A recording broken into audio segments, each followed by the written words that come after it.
Hey, I'm Nick. And I'm Graeme. And this is the Dude, Where's My Code podcast. We're right in the new year, so happy 2023, everyone. We're pretty excited. We got a lot of interesting stuff coming up this year.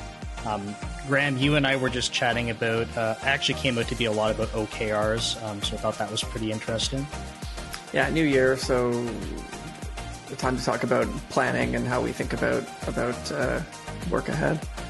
Yeah, and I think like I said, we got a lot of interesting stuff coming up, so stay tuned. If you could do us a favor and like the video, subscribe to the channel, that would be awesome. And we'll see you next time, so take care.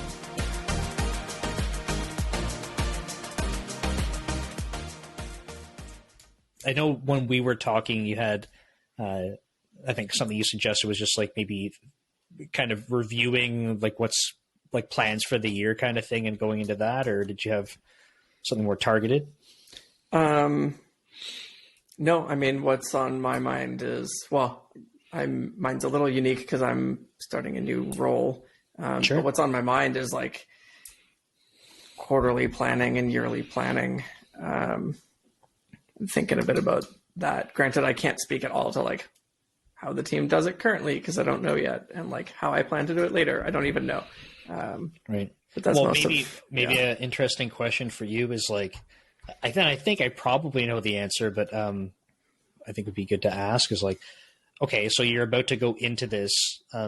Part of the conversation so far was that perhaps you take a bit more of a, like, call it like a back seat because you're new and there's going to be things that you maybe don't know. But what's your approach for going into it where you are acknowledging you're a newer person, but also don't just want to be maybe necessarily completely silent through that process? Like, what are you thinking through? Yeah, that's the tough balance. Like that is what I've been spending a lot of time thinking about is how do I, week 2 with the company, it's probably appropriate to be a mostly silent observer and learn, but at the same time, I should be contributing. It's the team that I'm going to be charged with leading and responsible for. I think I told someone something the other day and they were like, it was one of the guys on my team and he was like, you should tweet that. I was like, well, I would, but I deleted Twitter. But it was like, I think I said, I don't bring an expectation of how we will work, but I bring a lot of experience about what worked and what didn't work in the past.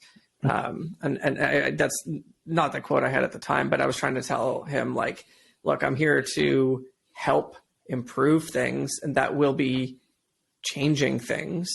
Right. I think the best leaders are tasked with driving change, but it's not change in the sense of, hey, I've been hired because I've done stuff other places and I'm going to bring that stuff that I've done to you all without any context and just apply it because I expect it to work. Right. So I think that's been my driving force as I think about how I will go into planning with a new group of leadership and executive members in week 2 of a new position is like some backseat, right? A lot of listening, a lot of context gathering, but at the same time sharing my past experience and kind of like skills I've developed in those past experiences to share some input. But I don't expect that like any final decision I would make is necessarily the right one, right? So I will provide input, but not be expected. I will not expect myself to have final say. If others want me to have it, fine. But there's a chance it'll be not perfect. Right. Yeah. Okay. That's fair.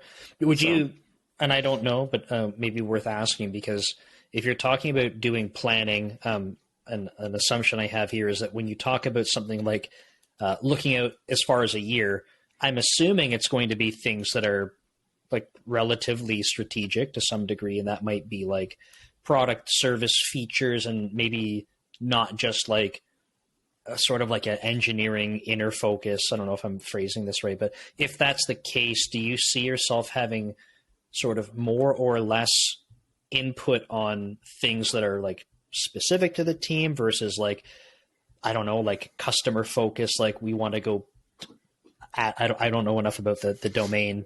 Yeah. Like, add some feature because customers are asking for this. Like, how do you split that? I can't even,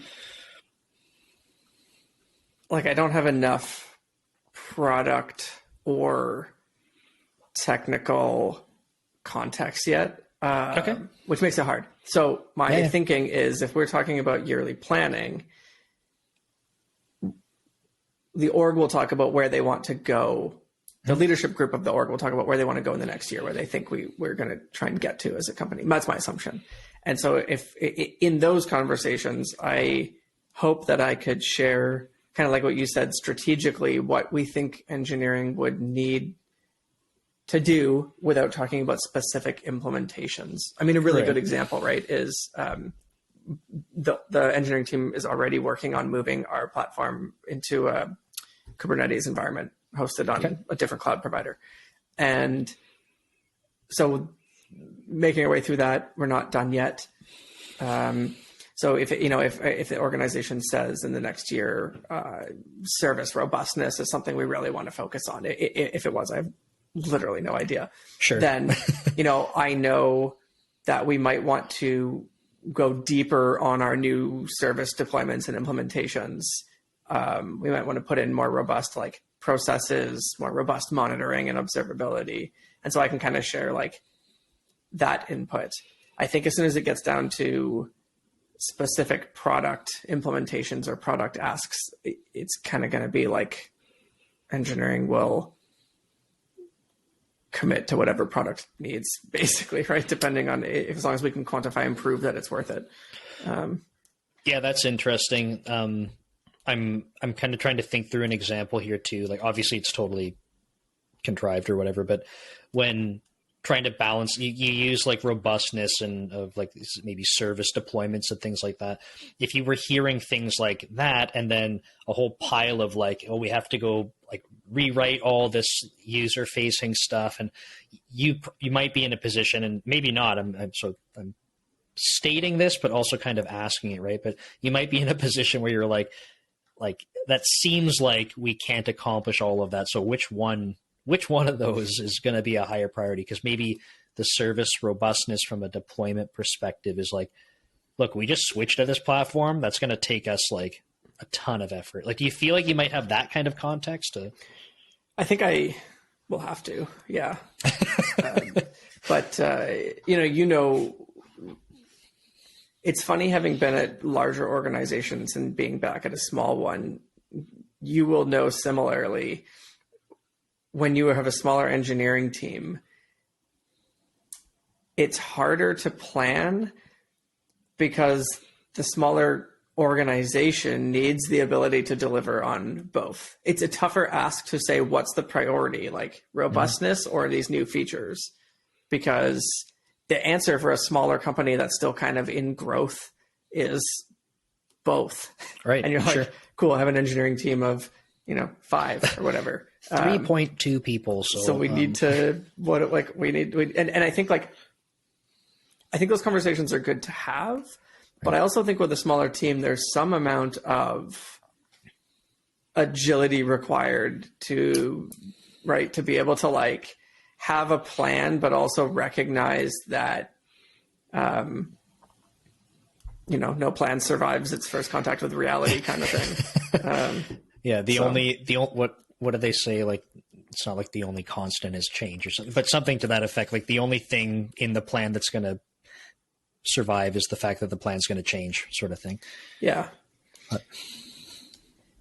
Yeah, that's interesting. I think I'm kind of in the groove of, I would say, my original team for sure, and the second team I've kind of joined up with, I feel mostly pretty good about. But I'm trying to think back when I joined Microsoft. I come from desktop coding. I've spent my entire software career making stuff that's not distributed at all. So when it was time for us to I joined, and it's okay, you're going to go into planning. So it's kind of similar, right? And I awesome manager, and I have a new awesome manager. But at the time, he was I'm going to probably shape up the OKRs for you this time, because obviously you just joined or whatever, but it was interesting because it was like, you know, the team I have, it's like tasked with reducing downtime during deployments and efficiencies and things like that. And like from an implementation perspective, I'm like, I have absolutely no idea what we would go to do that. Like, and it's interesting because part of my role is that I'm supposed to, right? I'm supposed to, but they hired me knowing I don't have any experience in this domain at all. Mm-hmm. And they didn't need it from me. They acknowledged it and they're like, we hired you because you have other skills. So it was really cool to come into a role, and I say cool as in interesting, I guess, coming into a role where I have no idea on the technical implementations compared to previously. It was like I was doing the same thing for like almost a decade. So no technical experience and not even familiarity with the systems, right? So it was like, well, we're going to set these goals for our OKRs and stuff. And it was like, awesome. Like these make sense. But when it comes to like actually making progress, it's like, oh, well, what do we have in place to measure? And it's like, well, we don't. It's like, whoa, okay. So for me, the obvious first step was not like, oh, let me try to jump in and how can I learn about the implementation of stuff? It was like, well, the team already exists. They know what they're doing. They're awesome, but we don't have measurements in place. So I'm like, I can at least, like, if I'm going to learn, like, that's the thing that's coming up because we need the measurements. Probably your experience helped you ask the right questions. Right? I think that's kind of how I think, like, in my opinion, that's how it worked. It was interesting, right? Because a very different, world for me, and being able to rely on things like, oh, let me just pull up Visual Studio because I wrote this code like 4 years ago, or I know about this because we've tried it before, whatever. I had none of that to lean on, but I could still lean on those experiences of being like, well, different domain, different, I don't have the knowledge here, but given what you're trying to do, like, can I ask you the right things about where we need to focus? So I think that's how it worked out. I think for some leadership roles, and this is not true across the board, because we've talked before about the different types of expectations on different types of managers. Yeah.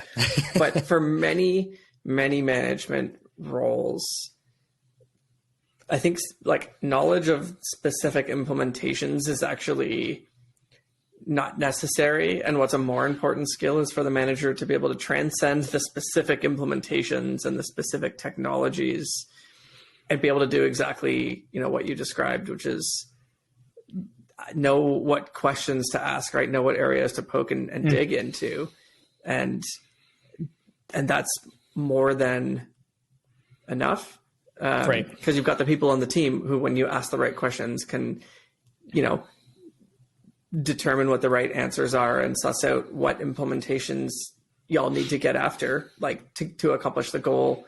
And you're kind of at that level of, I understand the goal and I understand like what we as a team need to do strategically to get there. Right. So, but and knowing the expectations I was given, it was not, and Nick, on day 2, make sure that you're writing the code to go make progress on these OKRs. If that were the case, I would have a different set of challenges ahead of me. I do know how to program. I don't know anything about this domain, but how I would have approached going through that would have been like, well, if I'm expected to code this, I better start reading stuff online. I better start pulling some code down, start dabbling in the code base. But how I approached that was completely different because that was not an expectation for me. And another interesting part was that a lot of my team was relatively new. Some early in career and some just new to Microsoft. Overall, a lot of very new people. So they're coming, I think, looking to me like, well, we're new. So what do we do?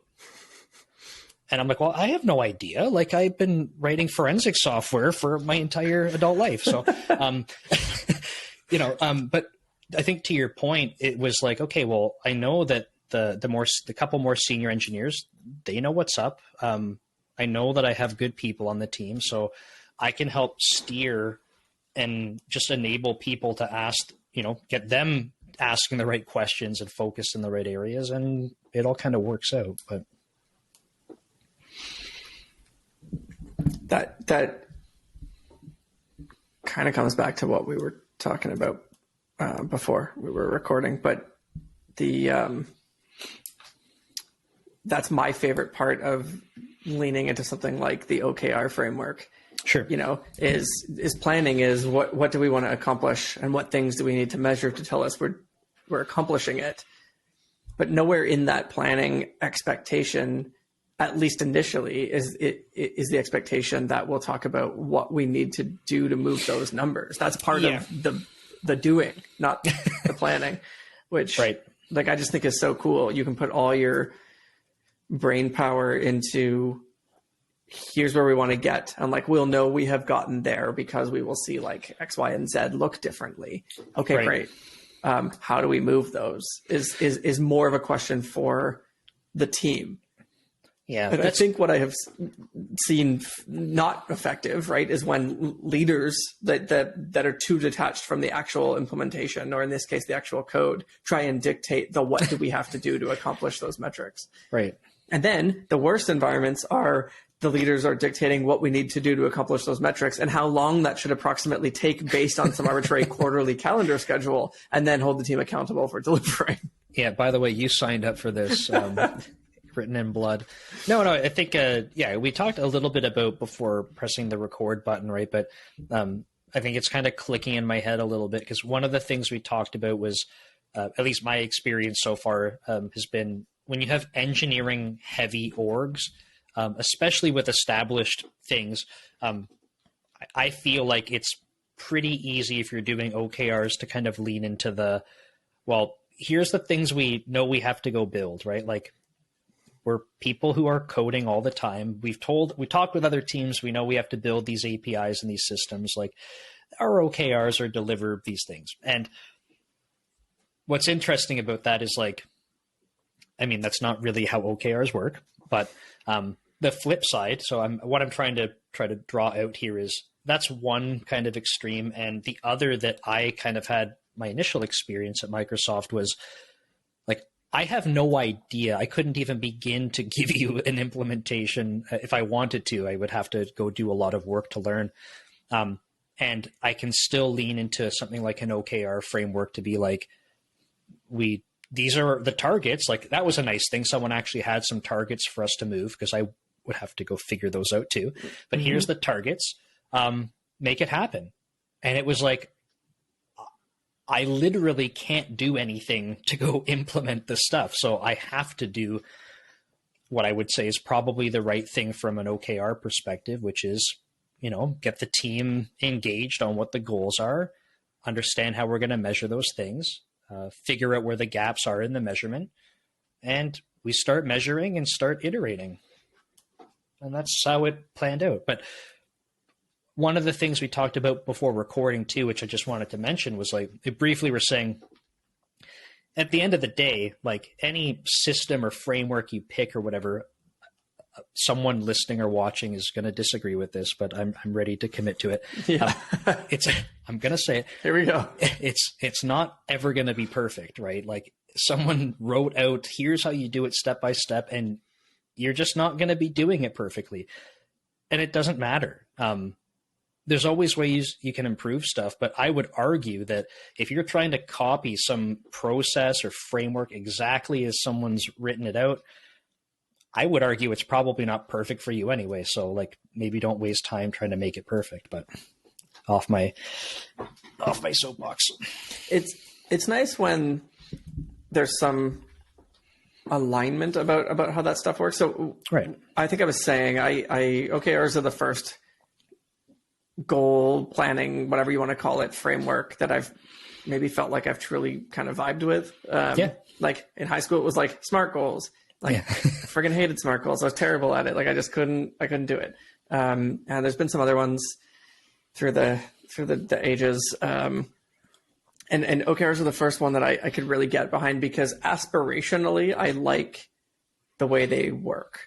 Right. But what I have learned in reality, and it's okay, is I've been through multiple organizations that are trying to learn how to do OKRs effectively. And quarter after quarter, they get better, but they're not perfect. Sure. They're just not. And so that's totally okay. But what I do like is when an organization commits to, hey, we're going to try and follow an OKR framework for our planning, you get kind of objectives at the organizational level. And then we can kind of, and they've got really high level key results about revenue or about customer usage or quality or whatever we want to measure as an org. And then that cascades down to the different departments. So everybody can move the same or different metrics under those objectives. And then it's cool within engineering to be able to, or engineering and product to be able to say, here's some objectives that we believe roll up to the organizational objectives. Mm-hmm. And then we can move those right down to sub-teams. And I have moved them to the individual level to a degree, knowing full well that OKRs are not meant to apply to individuals. I'm well aware that it's not intended to work that way, but it is really neat to be able to work with someone and say, hey, what were you hoping to accomplish this quarter? Mm-hmm. Is anything that you were hoping to accomplish, does that roll up to the objectives that our team has been asked to accomplish? So it's kind of it's nice when there's a little bit of like the Venn diagram has a bit of overlap between someone's kind of personal growth goals and what the team wants to do. And so they can look at it and say, yeah, you know, I'm interested in some work that I think supports objective one. And I can measure my own progress to what I need to learn or contribute to help move the key results for that objective. So it's kind of nice. I would never like use it as a, hey, you failed this quarter because you didn't get to 70% of the key results we set. Yeah, I think what do they call the OKRs that are like very aspirational? Like, is it like a moonshot or something where maybe different places have different, I think we call them North Stars, but, okay. But yeah, like something where it's like and we had OKR training at Magnet Forensics. It was pretty brief and it was the first time I heard of it, but I think they used the word moonshot. And the idea was that you could sprinkle in some key results that were like very much like, we don't think it's realistic, but we're using that to be like a driving force for change. But could you imagine telling someone like, we set up like a moonshot goal for you and you didn't achieve it? So like, sorry, like no raise this. No bonus today. Yeah. Anyway, sorry. I thought it was in my head and I thought it was funny. Yeah, and that is the kind of stuff that comes up when you say, oh, I figured out how to tie individual, growth to OKRs. And the knee-jerk reaction is like, oh, no, like you don't use OKRs at the personal level. I'm like, yeah, I hear you. Right. Understood. But I feel like if it helps people stay on track and they're motivated by it, then it's a tool to use. But I mean, it's a tool. And, like all things in moderation, we're not going to apply all of the rules of the OKR playbook to an individual. Sure. But we're also not going to apply all the rules of the OKR frameworks to the teams when they're learning how to do OKRs anyway. So yeah, it's a tool. Use it to help, not to hinder, Yeah. And I think what you said about OKRs in general, I resonate with as well. Like, I feel like it's probably the first thing I've heard where, I think the concept just makes a lot of sense. When these systems come into implementation and stuff, and there's like very specific rules, I start to be like, whatever. Like, I understand why, but sometimes it's not reality. But what I really like about OKRs is that, kind of going back to what we were just chatting through, like when it comes to specifics, the thing I really like about a KR is that you have a goal you've set, like you have a number you're trying to move from point A to point B, and it affords you flexibility. Because the most common thing that I see in software engineering is like nothing stays the same. Everything's always changing. You had mentioned like, doing like yearly planning, and like, not that I don't think like planning for a longer term has no value, but like the longer you're looking out, the more you have to understand there's going to be changes that come up. So that's cool, right? But there's changes. So if you start committing to like, we're going to do these things, X, Y, Z, and they're very specific, it's like, well, I just think like why maybe the conversation through that yields some interesting information or whatever, and that's fine. But commitments like that to me just don't make sense because you have to just assume that a lot of that is not going to pan out. When I was at Circle, there was teams that sometimes, partway or halfway through a quarter would scrap all the OKRs, or not the OKRs, some of the KRs, and just like abandon them and say, we were measuring the wrong things. And through some experiments, we've actually learned what we should be measuring and trying to move. So we're abandoning those KRs and we're setting new KR targets halfway through the quarter. Sure. I think that's really cool. And I think like traditional rigid organizations would look at that and be like, oh, no. Like we had a plan. You got to keep trying to move these KRs, even though it is either futile or like just not the right thing to be spending time or effort in. Yeah. We committed to it, do it. And it's like, yeah, that can feel pretty, I imagine like the teams working on that stuff being like, we know this isn't like, we just know it's not the right thing and we're being forced to do it. Like, you think it's going to make that much better of a difference? Like, you're really going to move the number now? Like, yeah, no. And it gives you an opportunity to have conversations too, which I really like. So if you're reflecting on the progress of stuff, I think within a team for sure, you have this opportunity to be like, look, I'm going to just make up numbers here, but we're 75% of the way through the semester, or your period, whatever you want to call your time period. And we're only about 40% on target for this. Like, not that that's impossible or anything, but like, what's up? Like, do we feel like we're on track? Like, is it just that we had this piece in the middle that we needed to get done, or we had some blockage and like, we know or expect it's going to pick up again? And being able to communicate that kind of stuff out to a wider audience as well. Even things like, hey, we have to scrap this KR. Like, we can't meet this, or this doesn't make sense to meet. If you had advertised that out to other teams and they were like, oh, team X, like they're going to be moving the needle on this thing. And they have an expectation around that. Like, it's a good opportunity to be able to communicate that and be like, things are changing. Like, so we talked about failure and stuff before, but I think when I think about KRs and stuff and a situation like that, I don't look at that like, oh, you totally messed up and you should feel bad. It's like, there's so many circumstances where, being able to pivot, I don't see as a failure. It's actually an opportunity to like make sure that you're talking to the right groups about changes that have to happen.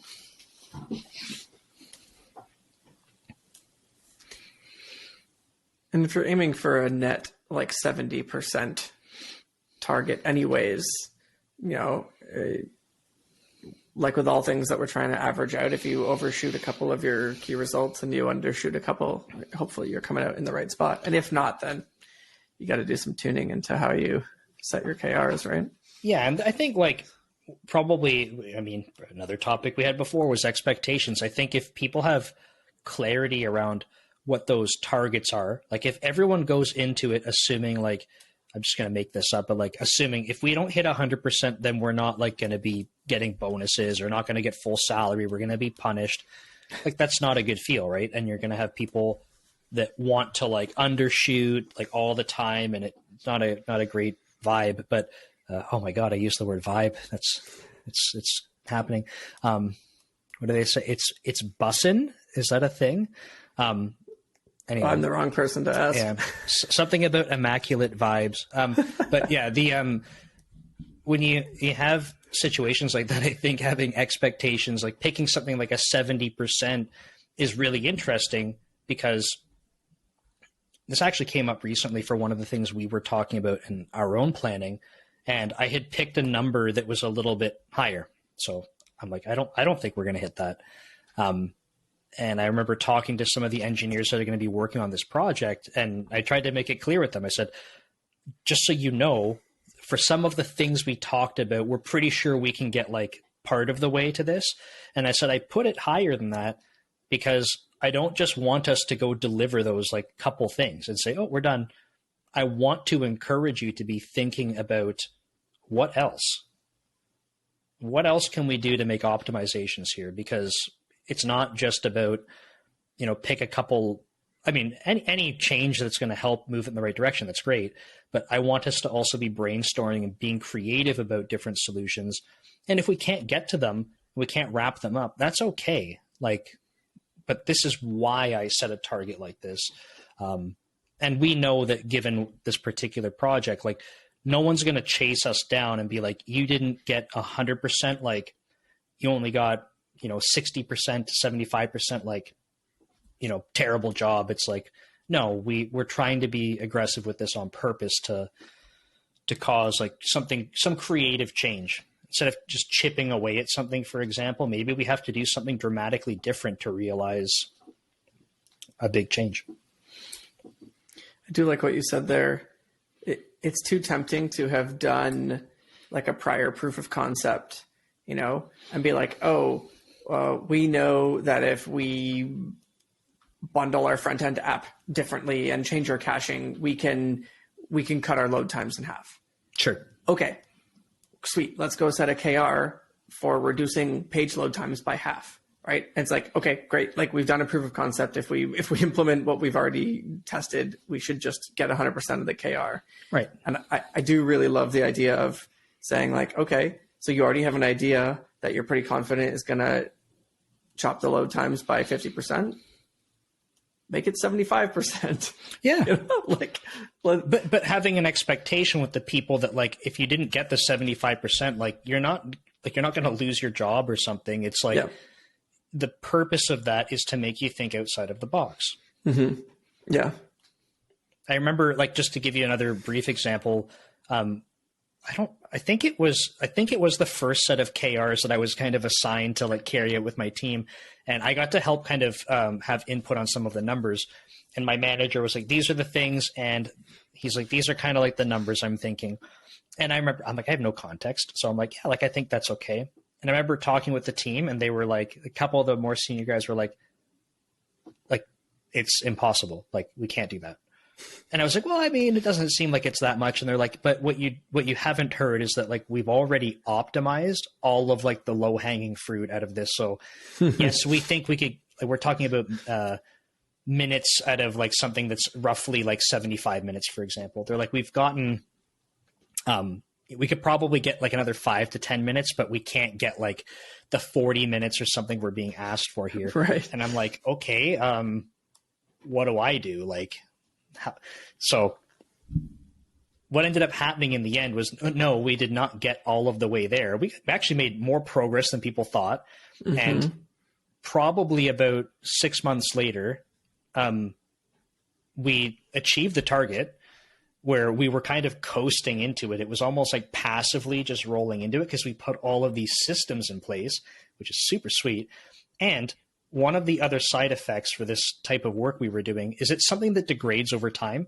So if you're not paying attention to it and you're not monitoring it or actively doing stuff, the more people, because we have a framework, the more other people are adding stuff into it, like other partner teams, the more it ends up degrading and slowing down. And it's no one's fault. It's kind of just the reality of it. Yeah. It's everyone's fault, I guess. But what we saw was, even though we were just being passive now, it's not degrading anymore. For one entire year, we basically maintained the exact same trend, which is super cool.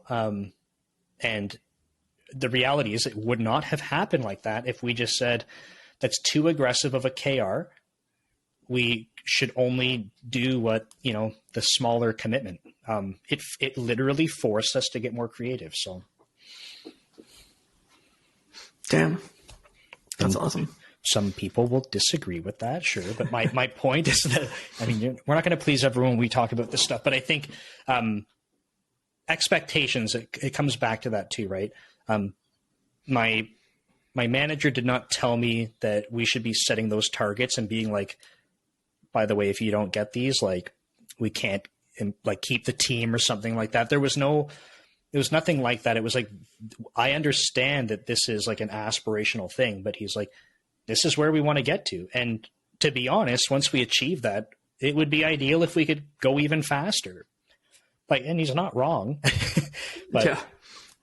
But I had to have the conversation with the team to be able to relay that with them. Like, this is aspirational. If we don't get there, it's okay, but we need to work towards this. So if you're telling me that we can't do this, given our current architecture, like, okay, but we need to go to this and we need to go past it. So we need to start having conversations about other things if we can't do it with our current system. That's a lot of that boils back down to trust too, right? You're talking about setting expectations, and then you're talking about people trusting that that is true. That's reality. Yep. And there's a lot of people, and I've worked with some of them who have been burned by organizations in past doing exactly that. They'll say, you know, we're shifting to OKRs. The OKR framework says that 70% is a pass. So our targets will be 70% of whatever the key results are set.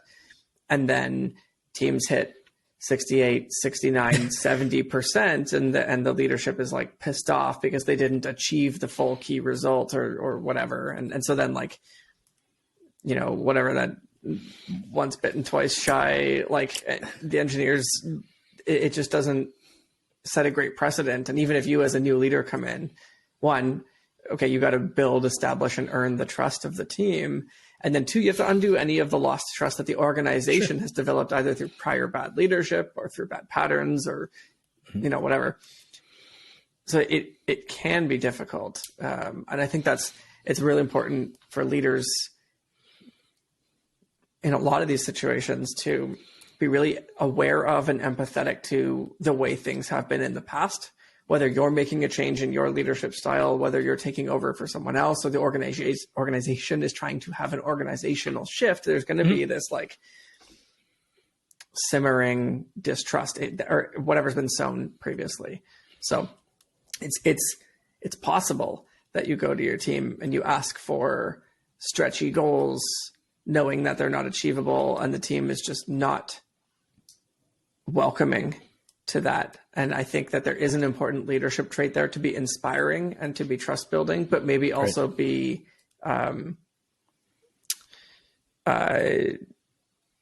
compromising in being willing to reduce that stretch, not necessarily abandoning it, but working with the team to recognize, like, let's demonstrate, let's prove, so that we can build upon this and do this better in quarters or years going forward.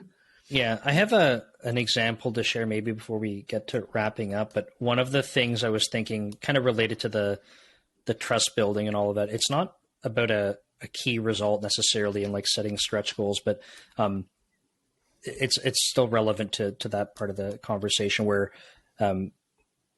one of my teams, I'm trying to add a little bit more structure in place. So I think similar management style to you. I can't speak. Similar management style to you, where I don't want to go into an org and just be like, "Hi, I'm here to, to mess shit up and like buckle up because you're coming along for the ride." It's very much like, not that I just want to sit back and do nothing, but if the team is working well, it's my job to try and help them improve, not just shake it up, and just for the sake of shaking it up. One of the things that came up was, especially given some of the composition of my team, I have more junior folks that definitely would benefit from more structured timelines. And I have some senior folks that they know kind of like what they're doing. They've been in this space for a while. They know roughly how long stuff's going to take. I trust them. I understand when they're working on big projects that sometimes like something slipping by a month or being a month early is totally possible if it's a really big project. But given the scope, I get it. And so to try and help some of the more junior folks, I was proposing, like, I think we want to try having a little bit more of a tangible like planning process. So we actually have not been using like sprints and sprint planning, which is wild for me to say because I've been so used to that. And it's just been like, we know that we have some of these projects, we have the KRs to measure progress against, so it's fine. So I suggested, like, do we want to try doing sprints and actually having like planning where we can commit to stuff within like, say, a month-long sprint? And most people were like, yeah, like that sounds good. And it's more the junior people that were like, we want some help with timelines.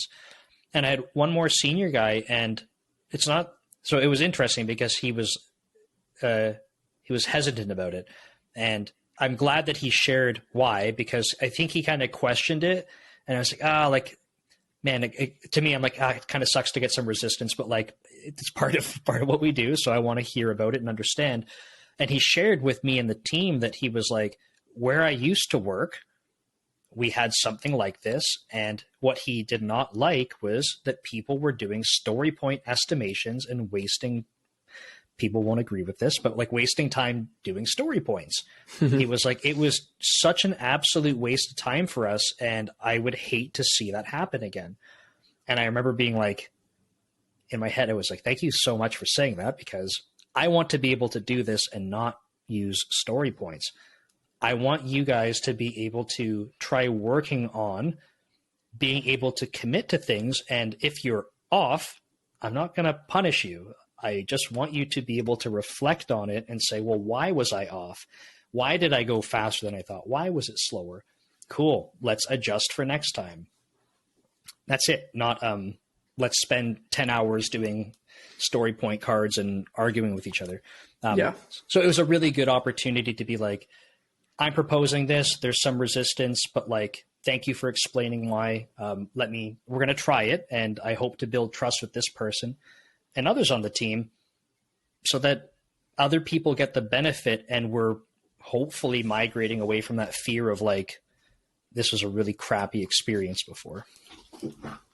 More than once, I have proposed to a team that we change a process or a way of working, and someone will inevitably say, oh, we tried that before and it didn't work. And more than once I have said, well, you didn't try it my way.